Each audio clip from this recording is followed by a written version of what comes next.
Welcome to the YouTube video channel for my new book, Seed of Israel, DNA Guide to Tracing Your Jewish Ancestry, available on Amazon in ebook and paperback versions. Links to order your copy are below. Also, be sure to hit that subscribe button to get more videos like this. In this video, I'm going to talk about Mizrahi and Sephardic Jews who migrated to Ashkenazic lands in Western Europe and Eastern Europe. And I think the story of Mizrahi and Sephardic Jews who settled in Ashkenazic lands in Europe, I don't think it's been fully told. And I think it's important to understanding the history of the Jewish diaspora. So I recently wrote an article that about this topic for the Times of Israel blog. I submitted it, it hasn't been published yet. I'm going to take some of this video off of that article that I wrote, and I'm just going to kind of expand upon it a bit too. So, as I've stated previously in other videos, and I've written about this extensively, and it's in my book, I can't make it clear enough that Jews are a Mediterranean and Middle Eastern people, including Ashkenazim. So, like I said, I've written about the Levantine origins of Ashkenazi Jews, and this is just, it shouldn't even be controversial at this point with the genetic studies and personal DNA testing and historical records and genealogy, and I've never heard a convincing argument that we're not from the Levant originally. So, because we are. And so we have this shared ancestry from the land of Israel with Sephardic, and I'm talking about personally about myself as an Ashkenazi Jew. We do have that shared ancestry with Sephardic and Mizrahi Jews. And that shared ancestry did not end when we were exiled from or voluntarily left the land of Israel.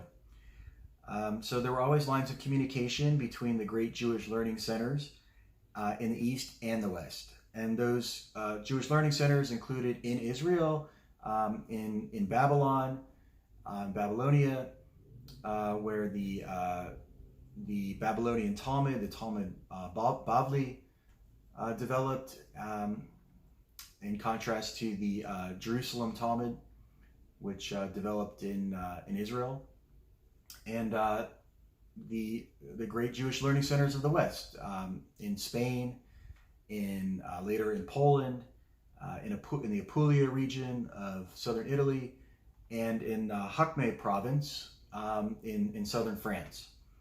And these were all great Jewish learning centers. So,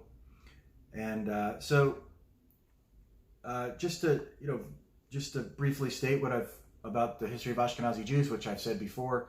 So even before Jews in southern Italy and southern France migrated north to the Rhineland region of Germany, where Ashkenazim developed about 900 years ago with the help of Talmudic scholars from the Kalonimos family, well, there were Mizrahi Jews in Europe. So according to the book, A Historical Atlas of the Jewish People, from the time of the patriarchs to the present by Eli Barnabi, during the early Middle Ages, Syrian Jewish merchants were recorded in Sarfat, which is Hebrew for France, and at that time in history, it was called Gaul. So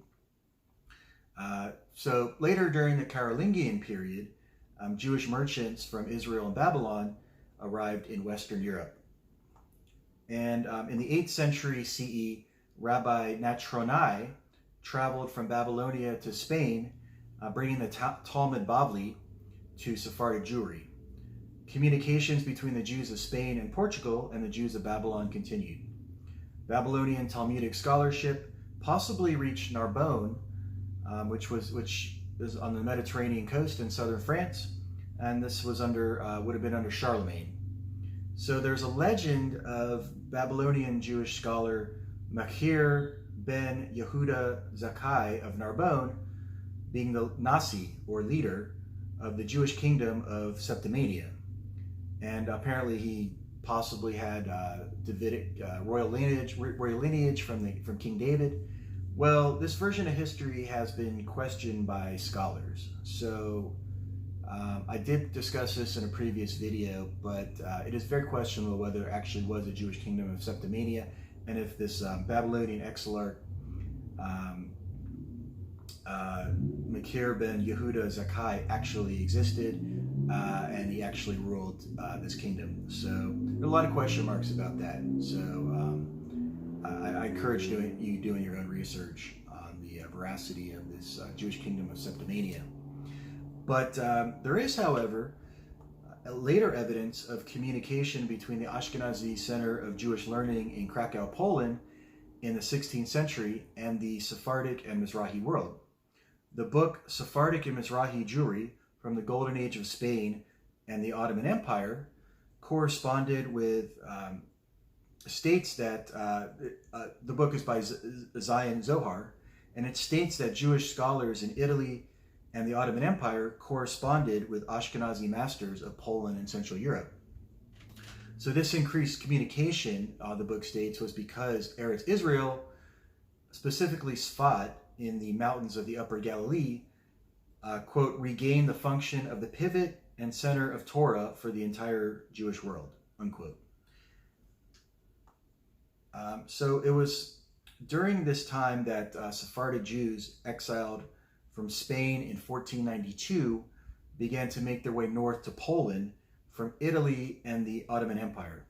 There were also Portuguese and Spanish Jews who established Sephardic communities in Paris, London, Hamburg, Amsterdam, Vienna, and other areas of Western and Eastern Europe, as well as in the Americas and North Africa, and particularly Morocco, which is just south of Spain, and Portugal. And I'm going to talk briefly about the Jewish community, the Sephardic Jewish community that was established in Vienna, Austria, starting in the 18th century, towards the end of the video. And I encourage you to do your own research on these Sephardic communities from the Sephardic diaspora in the years and decades and centuries after their expulsion from Spain because of the Hamburg Decree, the Edict of Expulsion, and how they ended up establishing these communities in far-flung places such as London and Hamburg and Amsterdam and other places. So basically, the first place that the Sephardic Jews went when they were expelled was the Ottoman Empire. Under Suleiman the Magnificent, he was very tolerant of, the ruler of the Ottoman Empire was very tolerant of Jews. He welcomed the Jews. He wanted the Jews to come to the Ottoman Empire. And so the Ottoman Empire was very big at its biggest extent under Suleiman the Magnificent.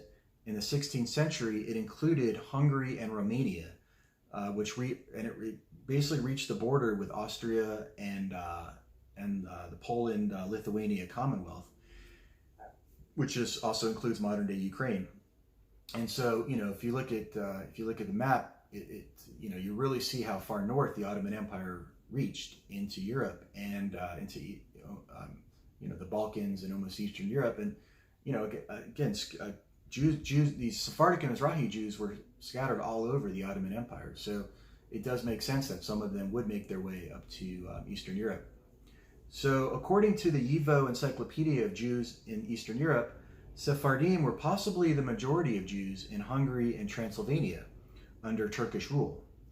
The Sephardic Jews who migrated to Eastern Europe from the Ottoman Empire in the 16th and 17th centuries not only included Spanish Jews, but Italian Jews, Romaniot, or Greek Jews, and, quote, and Arabic and Persian-speaking Jews who were often identified as Sephardim in Eastern Europe.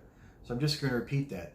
There were Arabic and Persian-speaking Jews who were identified, who today would be identified as Mizrahim, but who were then identified as Sephardim when they went to Eastern Europe. So those are some of the Mizrahi Jews I was talking about in Europe. So starting in 1567, Sephardic Jews settled in Galicia, in the southern region of the Polish-Lithuanian Commonwealth, which again is sort of split between modern Poland and Ukraine. And that included Krakow, which was the Polish capital in western Galicia, and the town of Kazimierz, which I visited, which is a Jewish town next to Krakow. Sephardic Jews settled in many other areas of Poland and Ukraine. Include Sephardic Jews from Venice, Italy, and the Ottoman Empire settled in Zamość, in the Lublin province of eastern Poland, in 1588. And according to the website eSafarad, quote, intermarriages between Zamość's Sephardim and Ashkenazim started in the 1640s. So now I'm just going to end the video just talking briefly about the Sephardi Jewish communities of Austria. So Sephardic Jews started to be found in Vienna as early as the middle of the 17th century, and the community increased in numbers, and it says a considerable number of Sephardim settled permanently in Vienna towards the beginning of the 19th century. They came from Turkey, Serbia, Bulgaria, Romania, Greece, and Palestine, and spoke Ladino. And so they were mainly exporters and had widespread trade connections with the East, the Balkan states, and Egypt. So, this Sephardic community continued to grow in Vienna. They established, they built synagogues, and so there were, it says they number about 85 families in 1868. And, but what I really wanted to end the video with was talking about how, the Nazis did not distinguish between Sephardic, Mizrahi, or Ashkenazi Jews. We were all targets to them. And so the evidence of that is that they went just as much after Sephardic Jews in Europe as they did Ashkenazi Jews.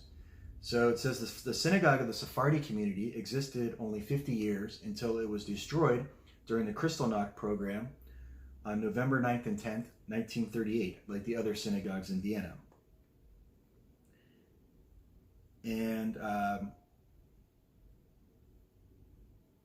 And then it says, I'm going to end it with this. It says that